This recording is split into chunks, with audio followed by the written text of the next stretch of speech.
So in today's video we will discuss about a very important topic, JALLIANWALA Massacre. Okay, so before starting this topic I just want you to note down some dates. One date is 1919. So what happened on this date? On this date the Rowlatt Act was passed. The Rowlatt Act was passed on 1919. Okay, which act was passed on 1919? Rowlatt Act. So let's understand first what was Rowlatt Act. Rowlatt Act was action by the British government, which was taken against the Indian protester, okay, when the British government realized that the Indian, they are going against them. Okay, so for suppressing their protest, they launched or they brought a law which was known as Rowlatt Act. Okay, that law was brought in 1919. Now what was the Rowlatt Act?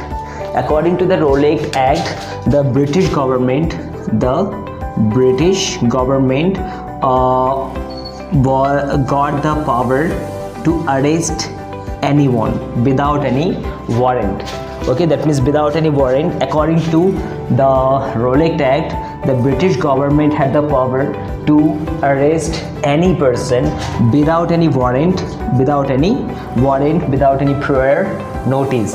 And another bad point of this act was, after being arrested, for example, if one person got arrested by the British government, so for the next 2 years he would be under the cell.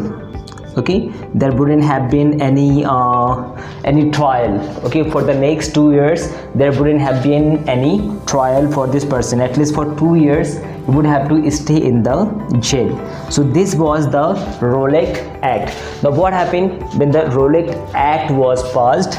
So like all the great leaders of India, okay, all the great leaders of India, among those leaders there were two persons.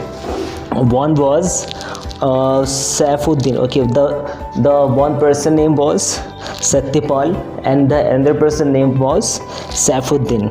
Okay, so they were arrested.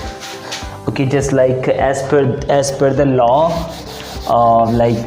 as per the Rowlatt law, two great leaders of Congress, two great leader, one was Satyapal and another one was Saifuddin. So they were arrested by the British government. So when they got arrested, so Indian people, they got angry, and in Punjab there was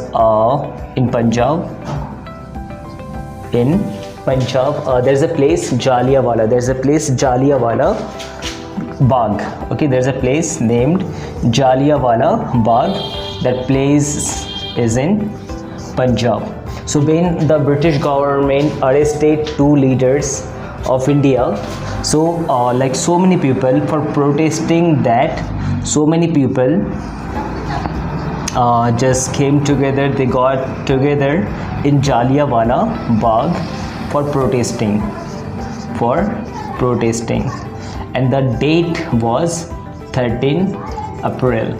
Okay, the day when they gathered in the Jallianwala Bagh, so the date was 13 April.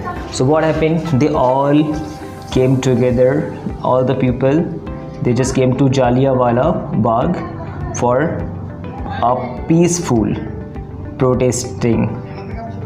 Okay, for a peaceful protest against the Rowlatt Act.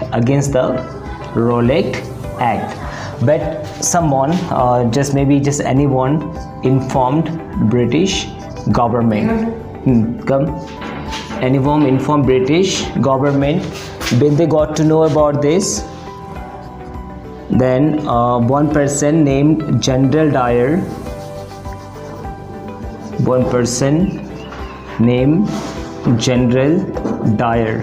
He came here with his full force, like full army, and there was in Jallianwala Bagh there was only one main gate. Okay, there was only one main gate.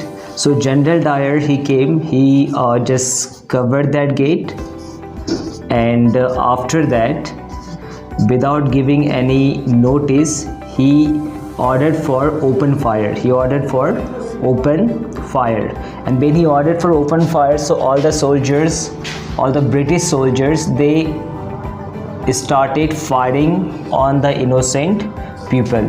Okay, so they started firing on the innocent people. So in this incident, around 800 people died. 800 people died, and more than 2000 people, more than how many people? 2000 people got injured. Okay, they were injured.